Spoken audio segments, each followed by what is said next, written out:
Hello and welcome to this video. My name is Graham Hoppett. I spent a considerable part of my career as a finance director with a major blue chip franchisee, and therefore I put this video together to help you as it highlights the key criteria to make sure your franchise purchase is successful.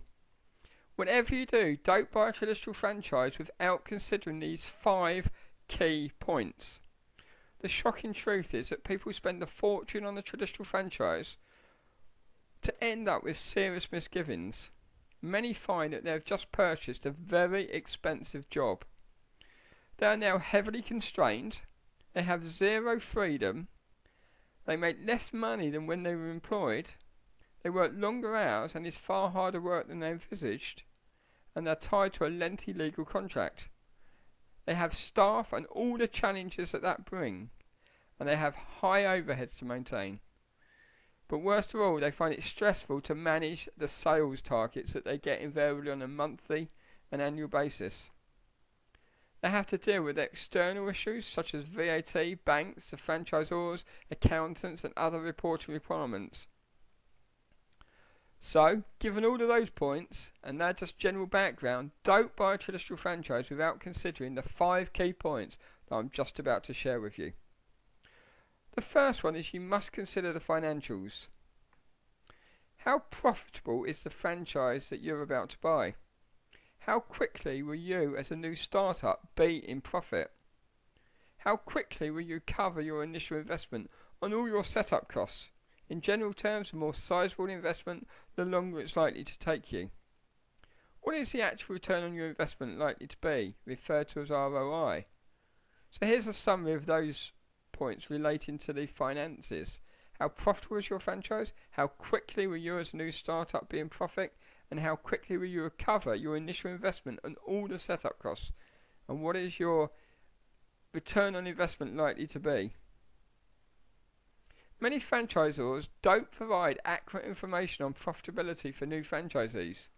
The details about established franchisees are very different from the likely fortunes of you as a new franchisee. So be very clear when you ask the questions that I've just put down for you. Be very clear as you relate them to how that will relate to your first, say, 1 to 3 years in business, because these are critical years to your business and your long-term success. My experience shows that rarely do the forecast profits provided by the franchisor relate to the actual results that you get when you actually start, because there are so many variables. So you have to do your due diligence before you buy a traditional franchise. The second key point is working capital. How much money do you require to purchase and get your franchise going? Cash flow is king, and I cannot stress that enough. Cash flow is king. It is a fact that most businesses, not just franchisees, but businesses, go out of business because they simply run out of cash. You could be making a profit on paper, but you do not have enough cash or finance to meet all your financial commitments. It's essential that you have enough financial resources in terms of cash and funding options, not only to purchase the franchise that you want, but to cover all your outgoings until you're generating sufficient income to cover all those expenses yourself. Cash flow is king. So do you have this money available, or will you need to finance this? If you finance it, what will the cost of financing it be? Will that finance be secured against your home? The third key point is the investment, the massive investment that you're likely to make. Okay, not everyone is going to buy a Burger King or a Subway or a BMW type franchise, but whatever franchise you buy, you're going to have to make a good investment. So any traditional franchise can set you back any amount of money, from let's say £10,000 or $20,000 to literally millions. But this report is relevant for whatever type of franchise you're buying, so take heed of the information. In addition to the actual franchise fee, you will need to budget for many other aspects in setting up your new traditional franchise. Just a few of the additional setup costs that you may incur things such as fixtures, fittings, furniture, signage, equipment and stock. Your traditional franchise may even charge you separately for training and legal fees. But on top of the initial investment and all of your setup fees, you're going to have ongoing franchise costs. Now these franchise fees are often masked under different terms such as royalty payments on sales, admin fees, marketing fees. Many different terms are used. But the important thing here is to make sure you fully understand all of your financial obligations. It may take you several years to recoup your significant investment, and therefore you should know exactly what you're in for. It's essential that you make sure you do a detailed financial budget before you start, and allow for contingencies too. You need to make sure that you can get through the period of your setup and making profit. So that's why the working capital and all of those aspects are key. So make sure your financial budget covers enough contingency to ensure that if it takes you longer to get into profit and start generating an income, you can sustain that period. The fourth key point I'm calling risky business. It's really a matter of what risks are associated with the franchise that you're buying. Consider these critical factors. Is this a proven business model? Now we know franchises are in particular, but is the particular one you're buying a proven business model? Will it last the test of time? What is the experiences of other new franchisees?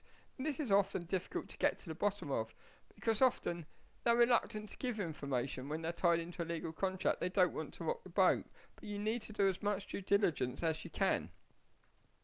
Your massive investment is likely to mean a massive risk, and you need to have a balanced view of how you can manage that. So what is your maximum financial exposure? Are there external factors that could affect the franchise? i.e. is it seasonal or dependent on the economy? Are there risks associated with holding stock or staff contracts? Is your home at risk of security? And lastly, the fifth key point to consider is work times. Most traditional franchises are likely to require long hours to get going and possibly several staff. And often it's far harder work than you envisage. So the question is, how many hours are you prepared to put in? Are you prepared to work this like a job? You probably bought this franchise because you want to be in control, but initially you will need to put in many hours to make sure it is profitable. What experience do you have of managing, supervising, motivating or training staff? These are all factors that have to be seriously considered but are frequently overlooked.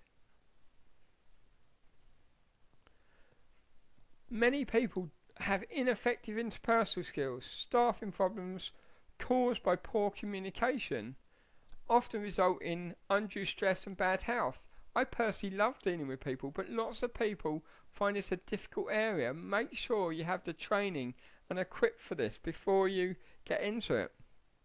So my summary and thoughts. Traditional franchises can be good. They provide a real proven business model. The infrastructure is already in place. But I believe there are many downsides, as I've tried to show you, and I'll go through them very quickly again.